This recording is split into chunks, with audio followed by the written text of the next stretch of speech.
Buenos días, familia. Hoy recuerden que es un día súper importante. Hoy es el reporte de la Asociación Nacional de Realtor hablando de lo que sucedió en el mes de julio. Vamos a ver cuál es la tendencia comparado con el reporte que se hizo del mes de junio y vamos a ver qué tal se está comportando el mercado.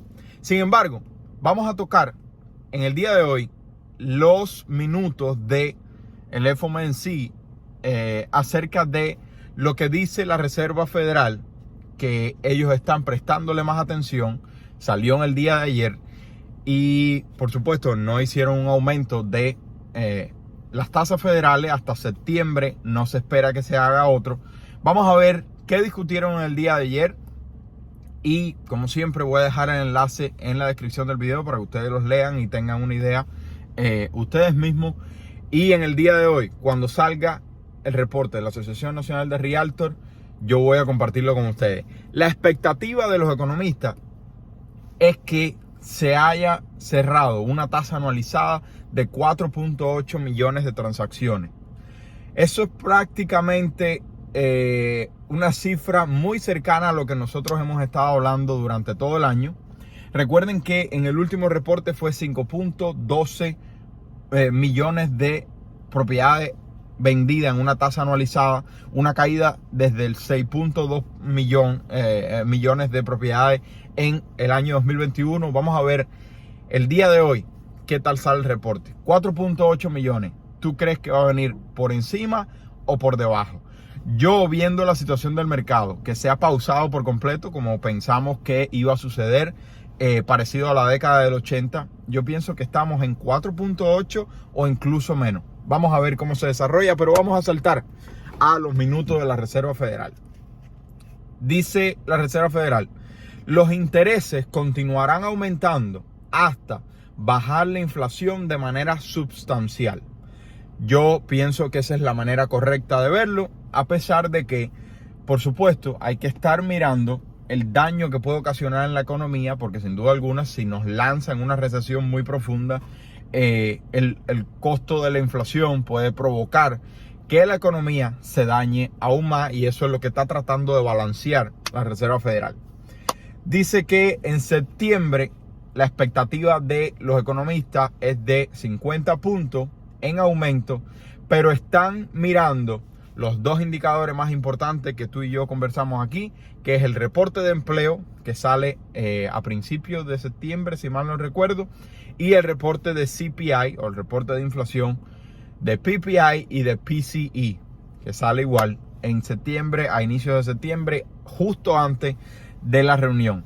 Que con esos dos reportes entonces ellos verán qué solución deben darle al aumento de las tasas en el mes de septiembre, en expectativa, por supuesto, a unas elecciones de medio tiempo que vamos a ver cómo influencian esa decisión.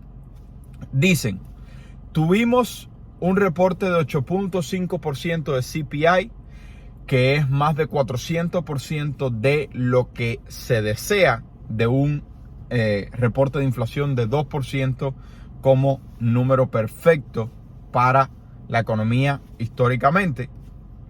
Y dicen que la tasa actual de 2.25 a 2.5 que nos encontramos es una tasa neutral, que es lo que normalmente se necesita. Sin embargo, en el momento actual dicen que necesitamos una política más restrictiva para crear el máximo empleo y estabilidad de precios. Recuerden que esas siempre han sido las dos prioridades económicas de la Reserva Federal. ¿Y a qué se refieren con máximo empleo? Es la relación entre empleos disponibles y personas desempleadas buscando empleo. Ahora mismo hay alrededor de 11 millones y tanto de empleos disponibles y alrededor de 6 millones de personas buscando empleo, haciendo que haya una tasa de 1.9% o un índice de 1.9. Ustedes entienden lo que quiero decir. 1.9, y ellos, el neutral, lo que ellos llaman neutral, es 1.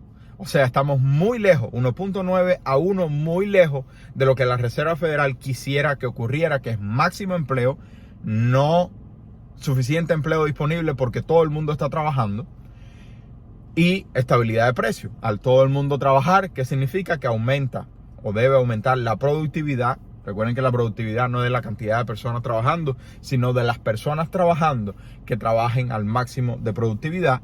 Pero mientras más personas trabajando, debe aumentar la productividad general del país. Entonces dicen que su mayor preocupación, y voy a contarte una historia que nos sucedió en el día de ayer. Su mayor preocupación es la inflación de salario. En el día de ayer salimos a comer con una amistad de nosotros que estaba muy contenta porque le dieron un aumento de alrededor de 12, 14%. Pero te voy a explicar algo muy importante. ¿Y por qué esta es la mayor preocupación de la Reserva Federal? Es por la simple inelasticidad. Me parece que lo dije de la manera correcta. La inelasticidad del aumento de salario. ¿A qué se refiere? Y entonces regreso a la historia del día de ayer con esta persona, porque quiero que tú la analices y me digas tu opinión. Y entonces continuamos con el reporte. Recuerda que cuando una compañía pone un producto, secador de pelo, les costaba la producción o el costo de compra a un productor $30 y ahora aumentó el costo a 35, ellos lo vendían a 45 para tener un margen de ganancia. Bueno, suben su margen de ganancia, suben su costo de venta para mantener el margen de ganancia y poder funcionar como negocio. ¿Qué sucede? Que eso es mediante un proceso de inflación. En el momento en que la economía se detiene en su consumo que ha tenido por los últimos meses o años, ¿qué sucede? Que el costo de producción comienza a disminuir porque la demanda por el secador disminuyó y por lo tanto el vendedor baja el valor, reduce el margen y le dice al productor: oye, mira, ya estoy vendiendo menos, no necesito comprarte tanto a este precio tan alto. Y entonces el productor empieza a reducir los costos de producción porque las materias primas también están reduciendo, porque hay menos consumo, etcétera, etcétera, etcétera. Y entonces hay elasticidad en el precio de los productos. Sin embargo, el mercado de los salarios no se comporta de la misma manera. Cuando hay un incremento de salario a nivel nacional, que es lo que está sucediendo a pesar de que se vea mínimo, y voy a explicarte por qué ese se vea no es la realidad y es la mayor preocupación de la Reserva Federal. La reducción de salario es algo que es prácticamente imposible. Una vez que una compañía le sube el salario a un empleado, la reducción de salario se vuelve algo imposible. Es más viable para una compañía despedir a una persona y contratar a alguien más económico que reducir un salario. Y como bien sabemos, el costo de contratación de una persona, adaptación, etcétera, etcétera, etcétera, representa miles de dólares en pérdida, a no ser de una corporación que ya tenga los sistemas bien creados, que eso no es la mayoría de los casos de los pequeños negocios. Entonces, ¿qué es lo que sucede? En el último reporte de CPI se dio que la inflación salarial mes a mes creció 0.3%. Perdón. Con una tasa anualizada 0.3 por 12 de 6%. Eso es inflación de salario. Pero no es eso lo más interesante. Eso es el reporte de inflación de salario que se ha dado bajo la misma compañía, que es el caso de esta persona con la que fuimos a comer anoche. ¿Sabes?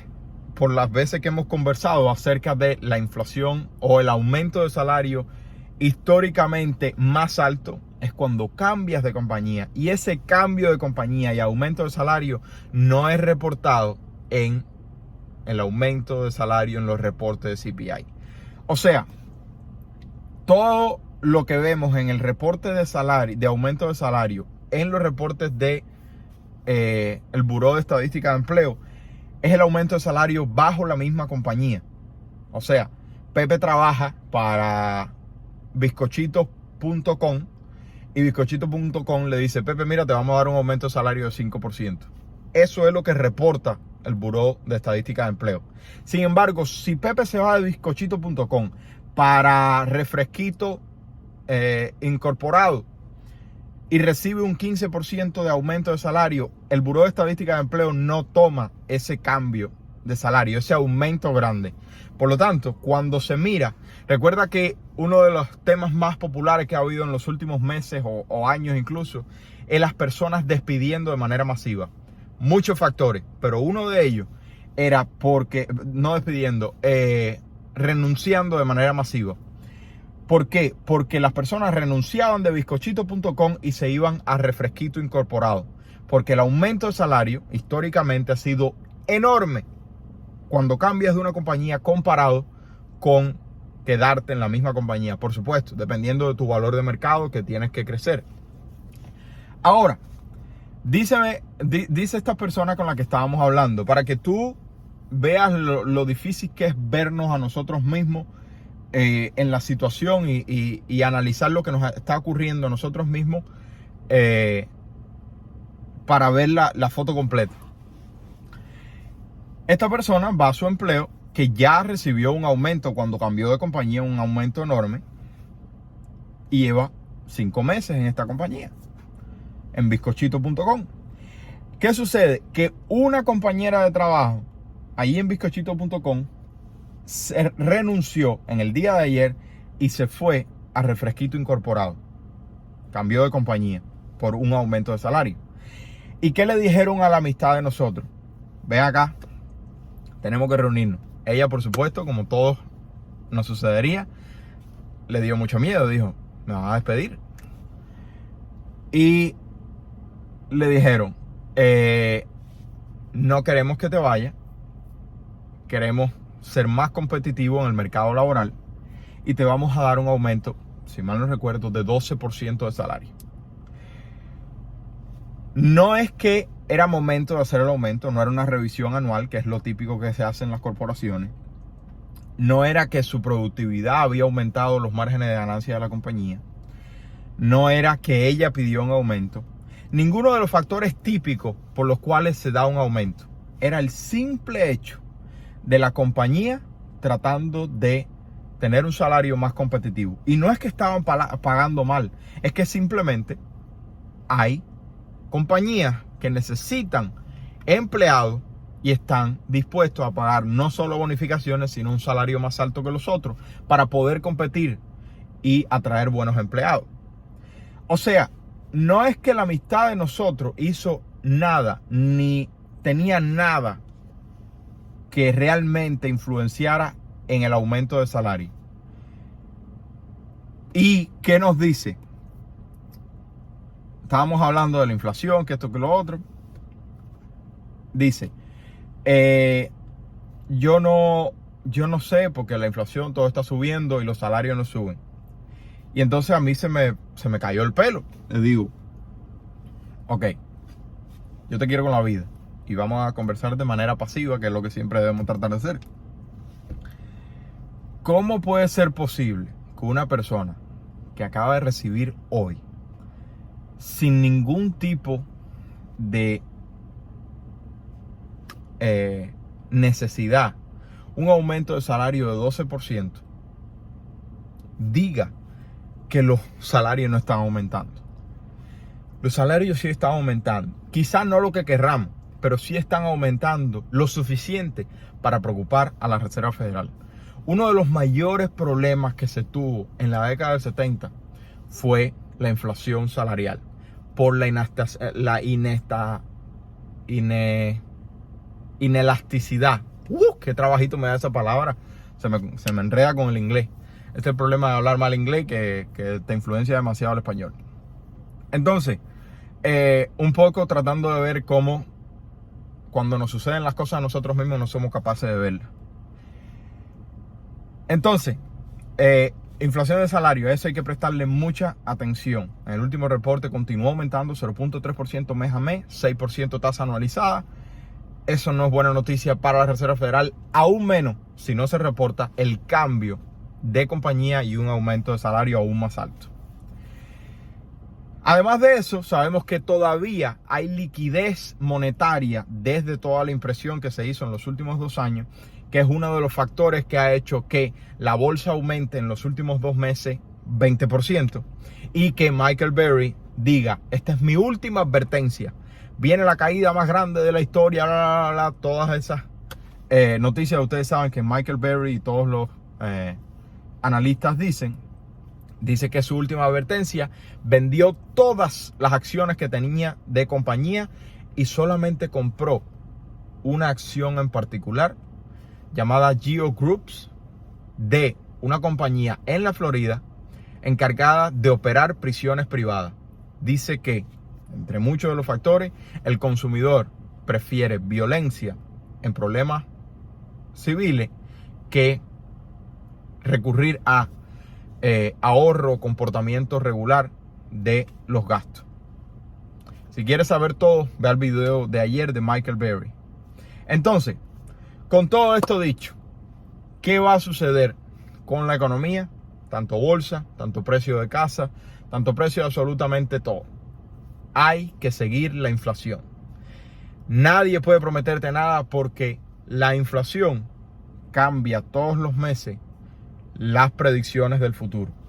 Si baja, vamos a ver un freno de la política agresiva de la Reserva Federal y por lo tanto la bolsa va a subir, los intereses van a mantenerse o bajar. Según Peter Schiff, van a tener que bajar porque la Reserva Federal tiene que reducir los intereses para poder suplir la deuda nacional que está a récord alto. Y por lo tanto, si eso se da, prepárate para los precios de las propiedades volviendo a levantar como una locura.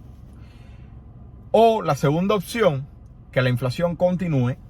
Hay que ver, vamos a discutir los diferentes factores ya de modo de resumen que se han dado en los últimos meses. Si la inflación continúa subiendo, la Reserva Federal más agresiva, intereses más altos, precios de casas más ajustados, bolsa de valores sufriendo más, etcétera, etcétera, etcétera. Hay que mirar los dos escenarios de la inflación, ver a qué recorrido se está acercando y por lo tanto a partir de ahí qué puede suceder. Esto es un resumen de lo que ha sucedido en los últimos tiempos con la inflación. El PCE. Recuerden que la Reserva Federal mira 2 indicadores fundamentales públicamente. La inflación nuclear, el CPI, el Core CPI, que aumentó. Y además de eso miran el PCE, el PCE, Personal Consumption Expenditure, o gastos personales del consumidor. Esos 2 factores. Y el PCE en el último reporte aumentó 1% completo, mes a mes, una tasa anualizada del 6.8%. Eso no es buena noticia para la inflación. El CPI se mantuvo mes a mes recto, pero aumentó anualmente 8.5%. Eso es lo que se estaba celebrando, porque vino de 9.1 en junio a 8.5 en julio. Y el PPI bajó 0.5 mensualmente y aumentó 9.8 anual. Yo les he dicho muchas veces que el PPI, el índice de precio al consumidor, al productor, el CPI es al consumidor, el PPI al productor o al wholesaler. El hecho de que baje el PPI puede ser que el CPI continúe viéndose menos agresivo y que veamos una caída. Vamos a ver, simplemente, costo de producción baja, debería bajar el costo al consumidor. En cuanto al precio de las propiedades, los listados han caído 12% con respecto a un año atrás. Hay menos vendedores. Sin embargo, el inventario ha aumentado 31%, que significa que hay muchos menos compradores calificados y además de eso, otros que dicen voy a esperar, haciendo que las propiedades que vienen al mercado, las pocas propiedades que vienen al mercado, se queden sentadas y estamos viendo vendedores motivados bajando el precio, bajando el precio, bajando el precio. Mis 2 cajas de compra, bueno, la multifamiliar no está aumentando tanto, la propiedad singular con estudio de renta está aumentando. El inventario y además de eso estoy viendo reducciones de precios. Súper contento para la próxima compra. Además de eso, ¿qué hago? ¿Qué hago, Joaquín? Como no se sabe absolutamente qué puede suceder, lo más importante es tener una buena estrategia. Y yo tengo 5 pasos para ti. ahorrar $1000, pagar las deudas con el método de bola de nieve, ahorrar de 3 a 6 meses de fondo de emergencia, abrir una cuenta de retiro Roth IRA y comprar una propiedad que genere ingresos. Multifamiliar, duple, triple, cuádruple o propiedad singular con estudios de renta. Para todos estos pasos tengo un video explicando muy detalladamente qué significa. Si te gusta, ve a verlo. Vamos a ver cómo se desenvuelve todo. Recuerda, no compres la casa de tu sueño. Busca y crea tu caja de compra, como dice MySuper. Crea tu caja de compra y analiza tu caja de compra en tu ciudad, en el precio de propiedad que tú estás buscando y entiéndelo. Mejor que cualquier agente y en cualquier mercado vas a poder hacer la mejor compra. Si te gustó, regálame un like, suscríbete al canal y nos vemos en la próxima. Bendecido día. Bye bye.